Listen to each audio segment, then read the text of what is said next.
All right, welcome, Mountain Mamas, to our Zoom training today. We're going to be doing, the first section is going to be medical common injuries.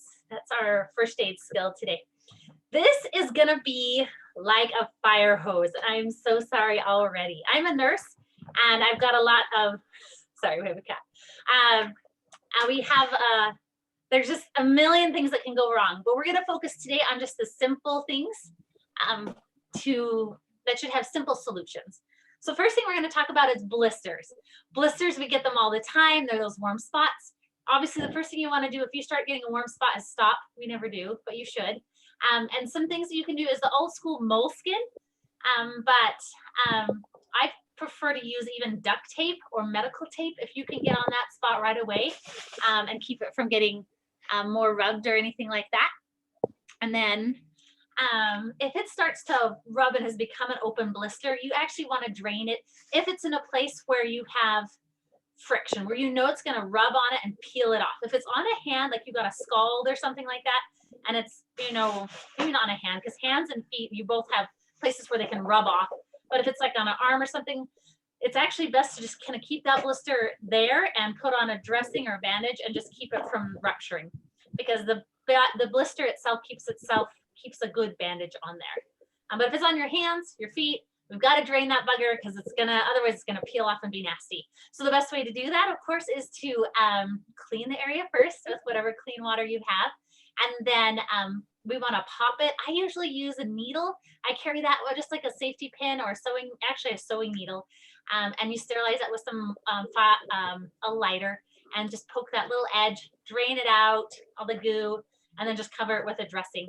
If it's in an area that you're going to keep using, you want to put something on it to keep it from rubbing. So if you do have some sort of thicker moleskin or something like that, and they say to cut it in a circle, but I recommend actually using a C shape so you can get blood flow into that area, and just putting that little foam C on the top of the bandage.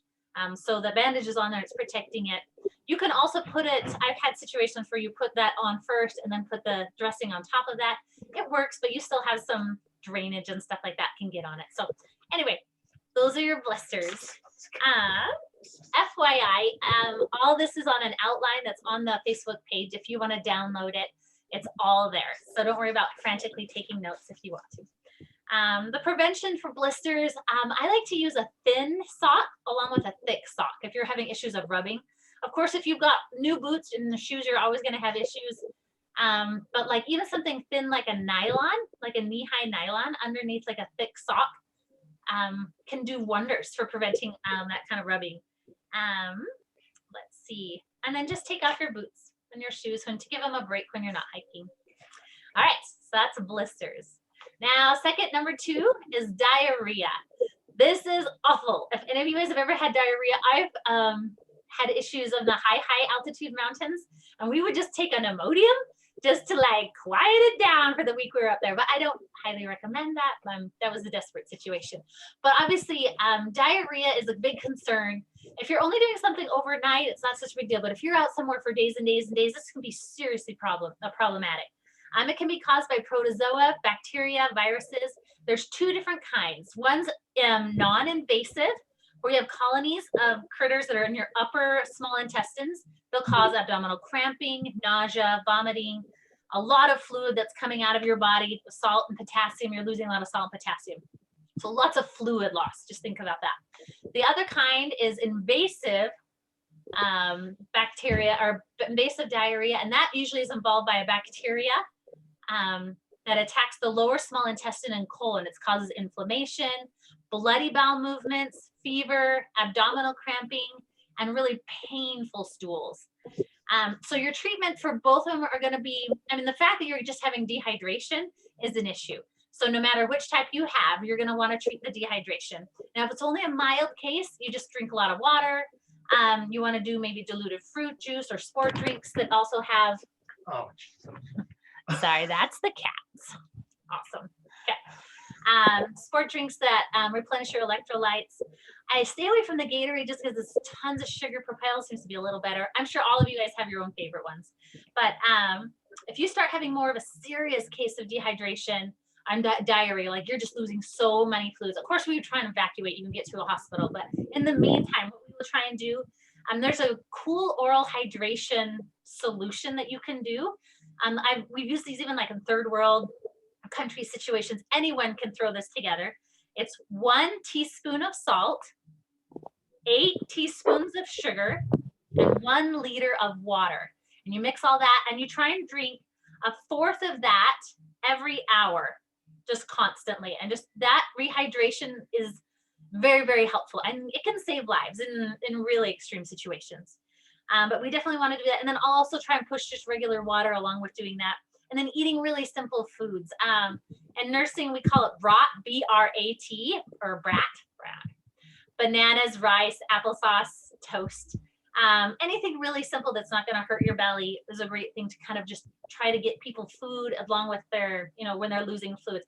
I've been super, super sick and had dehydration and diarrhea like this awful. It's just part of traveling, especially when you're third world countries. It can be miserable. So do focus on your hydration and eating very simple foods and try and keeping things down. It can help with a ton of more. This just can be very, very dangerous if it gets out of hand. If you're, as far as medications, the non-invasive kind, where you're just having lots of watery diarrhea, you can use Imodium or Lamodal, which is fine.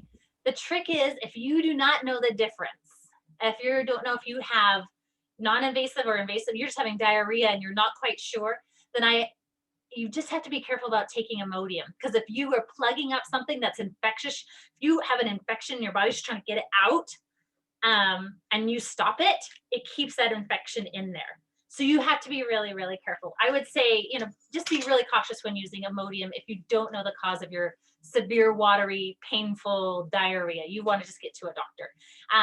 If it's the invasive kind, the only way to treat it is with antibiotics. So just watch out for that. Okay. And then of course we want to evacuate. Sorry, this one's exciting with animals. All right. Our third item today is dehydration. This can, of course, be caused by sweating, urination, just breathing. And of course, we talked about diarrhea. A mild case of dehydration, you're going to have loss of energy, confusion, thirst, dry mouth, dark yellow urine. If you're getting into a moderate, as a guide, if you notice your gals are complaining, they just seem a little more confused. You're not going to see what their urine is like, but you can say, if it's a darker urine, or if all of a sudden you're having less dark urine, the quantity is a big deal. Even if they're trying to drink, it's become less, they have a rapid, weak pulse, they're more dizzy. That's something to keep an eye on and really focus on getting them hydrated. And then a severe case is going to have really, really dry mouth. They're having no urine output, and they start to exhibit signs and symptoms of shock. Their body is actually shutting down. So you want to kind of catch these when people are just a little thirsty, confused, that kind of stuff, saying they're a little dizzy. Stop. Let's take a break, get everyone water, maybe some electrolytes, eat a little food. We definitely want to be taking frequent breaks on our hikes and any kind of activity that we're doing, because this is something that can sneak up on you so quickly. And of course, our treatment is what we talked about before with electrolytes and hydration, oral hydration. And then to prevent it, it's suggested, if you're doing something, to drink 1/2 liter of water in the morning before you even do anything. And then of course, drinking and whatever during the day until your urine is clear. Sorry, I don't know if you guys talk about a urine as much as a nurse. We talk about all the time. It's super important. So yeah, do keep an eye on it. I think we all kind of know whereabouts we are. So keep an eye on that when you're out in the mountains, because especially in the wintertime, you're going to be drinking way less. You just tend to. And then in the summertime, if you're just running around doing stuff, you forget about it too. So we want to definitely keep an eye on that, especially this year, going into the summer and all that sort of stuff. All right, our next issue or problem, number 4, is dental problems. I haven't had any things happen on any of our trips, but who knows? This is probably going to happen. The biggest things is we'll have someone who has a filling that falls out, or you have a bad cavity. People are gonna have pain to the touch, pain with cold. The treatment for these two kind of problems, you want to rinse the area clean. I don't know who carries oil of cloves, but that is actually really awesome for tooth pain. Something we are also going to start carrying in our first aid kits is going to be called Cavit, C-A-V as in Victor, I-T, Cavit. It comes in something, it'll look like this. And you can squeeze a little bit on if someone's lost a filling, or you have an exposed gum, or just any sort of dental issue. You can squeeze that in there and you bite down on it so it keeps that bite yeah, all our dental hygienists and whatever know what I'm talking about, that bite. And then it'll dry and kind of harden in there, provide just a protection while you're out in the mountains until you can get to see a dentist. You could also make, if anyone has zinc oxide powder and eugenol oil as well, that will also make a good cavity kind of just block. Or you can also use wax. If you have candle wax or ski wax or any of that kind of stuff, you can stick that in there to protect it. Or sugarless gum in a pinch. You obviously don't want to use sugar gum. That'll make everything so much worse. But a sugarless gum, you can use all those as a temporary filling to kind of protect that area. You can also use it if someone had a dislodged crown or something. Now there's many things that can happen with our mouth. One of them is a knocked out tooth. And if you've got that tooth, clean it off, but don't scrub it. And you can actually just put it back in. That's the safest place for it, unless someone is confused and it's a choking hazard. But generally, if they can just keep it in there, that's the best. If something has an exposed pulp, like the center core of that tooth, it can be very painful. You can take a very small piece of aspirin and put it on that and kind of chew it, and that will actually cauterize or burn the blood vessels and provide and make it a lot more comfortable for the person. You do not want to put chewed up aspirin next to just a sore tooth, because that acid in there will burn up the gums. So that's the only way to use it, is if you have an exposed pulp. Bleeding in the mouth anywhere from any sort of reason, we just treat it like regular bleeding anywhere else. So we want to apply pressure. If you have gauze or a cloth or something like that, or a finger, and you can use your finger to like hold down, or you bite it down if it's a tooth in here. Being, of course, very much aware of the airway and making sure that's not blocked. But generally that is all you'll need. You can even use a tea bag if you don't have gauze. That's very nice. And then if you've had something that's been recently bleeding, you don't want to be sucking like through a straw, like a camelback. You don't want to do that. You don't want to chew any foods or drink hot fluids, because that's all going to reopen that clot that you've put in there. Infected teeth.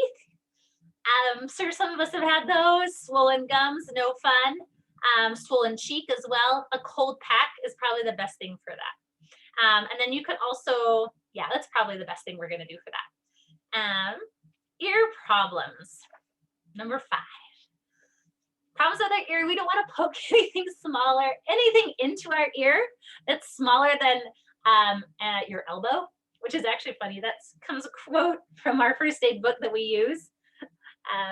Which I think is hilarious, but it's true. You don't want to be poking a lot of things in there. If you see something in there and you just want to just grab it out, the best rule of thumb is to use fluid, like a flush water, and try and flush things out. If you can get water under pressure, like through a camelback hose with someone pushing on the bag above it, and get some pressure in there and kind of try and flush something out, that's the best rule of thumb. Let's see, if you've got an outer ear infection, you can tell, because if you pull on the earlobe, an outer ear infection is going to hurt. So you want to just flush that ear area with a diluted vinegar or diluted alcohol. So that's something to consider having in your first aid kit. And then if it's a middle ear infection, this is not going to hurt, but they're going to seem a little, you might have some pain, but especially some dizziness and vertigo. The only thing we can really do for that is antibiotics. So they'll probably just need to head out for that. All right, now to eye problems. If you have something in your eye, it's the most miserable thing ever, and you can't function, you can't even walk. So what we try and do is we do all the things where you look and see if you can see it. Try and have clean hands or clean cloth, and try and get it out as best as you can. If it's large and it's something that's not coming out, obviously an impalement, we've talked about that in other ones, but if it's something big, what you want to do is just cover the eye and keep it from moving, and then carry the person out, especially if it's something pretty bad. And actually, if you have to evacuate someone with an eye injury, the best angle is at a 45-degree angle. There's several reasons for that, but just know that you want to keep them, you need to evacuate somebody in kind of a reclined position. If you've taken something out of somebody's eye, it may have scratched the cornea. So if something like that happens, the thing is gone and it just still feels like there's sand or something and it's awful in there. So if that is not like you've rinsed and it's not getting any better, then you can consider putting a patch on their eye for about a day or so, 24 hours or so, and hopefully it will feel a lot better. Eye infections are miserable as well. You'll notice that is something where you got redness in the eye, you've got drainage, gooiness, itchiness, a little bit different than an infection, than allergies, because you've got drainage and just nasty stuff. And so what we want to do is flush that with water. And then if you do have an antibiotic ointment, you can put it on the lower lid of the eye, like here, and you blink it a few times, and that will kind of put some antibiotic ointment over the eye. If you have eye antibiotic ointment, erythromycin is a common one. That's great, but most of us don't carry that. So anyway, that is something to consider. And you'd want to do that several times a day. Eye problems. All right, now we're on to fishhook removal. I don't know if any of you guys are fans of Alone. One of the gals got taken out because of a fishhook injury. There's several ways to get out fishhooks. They're all painful. All right, I was not going to impale myself with a fishhook to help you guys with this, so I'm going to do this as kind of a drawing, an illustration. Oh, my marker. Hey, sweetie. I'm going to grab a different marker. Hold on.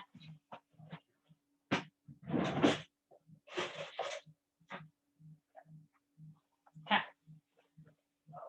So one of the ways that I'm sure you guys have heard of is if you get a fish hook in your hand or wherever, one of the painful ways, probably start with the most painful way first, is you take a scalpel, you cut where the barb is, and you pull it out, which is super not fun, especially if it's in your hand or anywhere there's tendons, vessels, all sorts of nerves or stuff like that. That is a possibility. The second option is clipping off. So if it's embedded in here, it's to continue to push it all the way through until that barb sticks up, and then cut the barb off and then pull it out that way. There's also another technique. It's called the string pull push through method. And I want to show you this. It looks to be the least painful method. And I'm going to just, let's see, take it. Actually, I think I'll show you the picture before you get my awful illustration. See if you can see this okay. I'm gonna pull this back till it's in focus. I don't know if that works. Anyway, so you have your arm here with the fish hook. What you're doing is you're pushing down on the hook, and then you also have a string tied to the base of the skin, and you've got your little barb down here, and you are pulling at the same time. So as you apply pressure, you're also pulling at the same time. I don't know if that makes sense. I've never done it myself, but if anyone wants to try it, let us know if that worked out for you. That would be great. Any of your fishing women, that would be fantastic. I probably would do number 2. I don't know, but all options sound painful. All right, next one, headaches. These are miserable. Usually the cause for headaches are one of 3 different causes. Usually it's dehydration. I always tell my kids their headaches are from dehydration. So you'll want to make sure that you've been drinking plenty of fluid. It could also just be a tension headache, which are just totally miserable. And so that would be something where you want to low light, low stimulation, calm things down a little bit. If you've been in the sun and squinting all day, make sure you have sunglasses, get in the shade, that kind of thing. Can be also caused from vascular disorders. I'm sure plenty of you guys have migraines. Those are awful. So they can have a multitude of different causes. The ones we're going to treat in the mountains will be the dehydration. So we'll want to rest somebody, make sure they get lots of fluids, maybe do some massage here, and then do some over-the-counter painkillers if you want, like a Tylenol, ibuprofen, that kind of thing. So that's probably as much as we can help as far as helping each other with our first aid kits and things like that. Nosebleeds. All right, I used to take care of little kids, and I had a kid that had a nosebleed that would always last like 10 or 15 minutes and scared me to death.